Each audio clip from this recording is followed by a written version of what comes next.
watch this topic in Hindi, skip to the timestamp of 2 minutes 45 seconds. Welcome to Legal Update Program. The topic of discussion is Section 29A of Arbitration and Conciliation Act.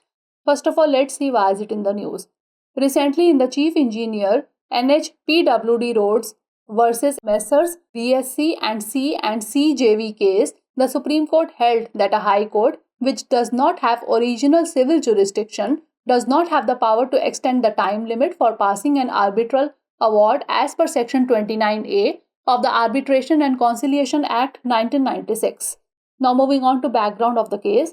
The case emanated from a decision by the Meghalaya High Court where the High Court rejected an application by the appellant to extend the time limit for passing an arbitral award. The High Court refused the application on the grounds that it did not possess original civil jurisdiction. The appellant challenged this decision in the Supreme Court. The Supreme Court upheld the decision of the Meghalaya High Court. Consequently, the appeal was dismissed. Now moving on to court observation. The bench consisting of Justices Abhay S. Oka and Ujjal Bhuyan clarified that according to Section 29A 4 of the Act, the authority to extend the time limit for passing an arbitral award lies with the principal civil court of original jurisdiction. However, a high court with ordinary original civil jurisdiction can also extend the time limit without any impediment. Section 29A of the Arbitration and Conciliation Act 1996. Section 29A was introduced through the 2015 amendment to the Act. Prescribes a maximum period of 18 months for the arbitral tribunal to pass an award. Subsection 4 grants the civil court with original jurisdiction the power to extend the time limit if the award is not passed within the prescribed period. Moving on to interesting fact, in 2015 Section 29A was added to the Arbitration and Conciliation Act to address issues from the 246th Law Commission report, significantly altering the approach to time extensions in arbitration compared to the 1940 Act. Now is the time for practice question. Who has the authority to extend the time limit for passing an arbitral award under Section 29A, subsection 4 of the Act? The arbitral tribunal, the principal civil court of original jurisdiction, the Supreme Court or the High Court only? Send the answer of this question in the comment section. Stay tuned for more such updates.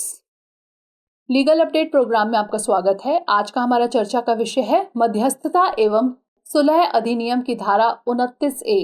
सबसे पहले जान लेते हैं कि यह चर्चा में क्यों है। हाल ही में मुख्य अभियंता NHPWD सड़क बनाम मेसर्स BSC एंड CJV मामले में सर्वोच्च न्यायालय ने माना कि एक उच्च न्यायालय जिसके पास मूल नागरिक क्षेत्राधिकार नहीं है के पास मध्यस्थता और सुलह अधिनियम 1996 की धारा 29A के अनुसार मध्यस्थ पुरस्कार पारित करने की समय सीमा बढ़ाने की शक्ति नहीं है।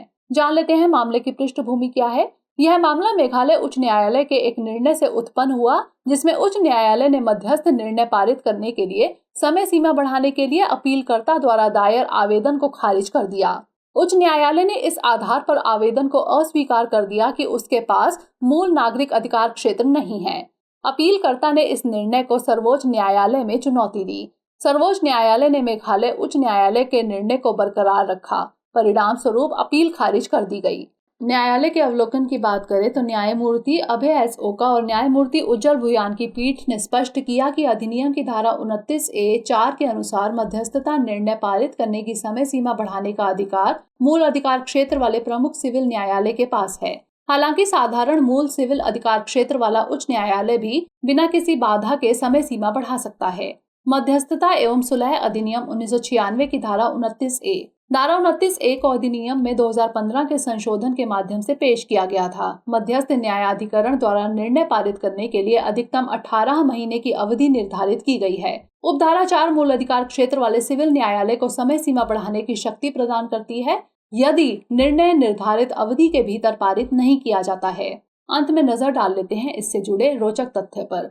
2015 में 246वीं विधि आयोग रिपोर्ट के मुद्दों को संबोधित करने के लिए मध्यस्थता एवं सुलह अधिनियम में धारा 29A को जोड़ा गया, जिससे 1940 अधिनियम की तुलना में मध्यस्थता में समय विस्तार के दृष्टिकोण में महत्वपूर्ण परिवर्तन हुआ। आइए नोट कर लेते हैं अभ्यास प्रश्न। अधिनियम की धारा 29A उपधारा 4 के तहत मध्यस्थता पुरस्कार पारित करने की समय सीमा बढ़ाने का अधिकार किसके पास है? मध्यस्थ न्यायाधिकरण, मूल अधिकार क्षेत्र का प्रमुख सिविल न्यायालय, सर्वोच्च न्यायालय या फिर केवल उच्च न्यायालय? इसका उत्तर हमें कमेंट सेक्शन में ज़रूर भेजिएगा। धन्यवाद।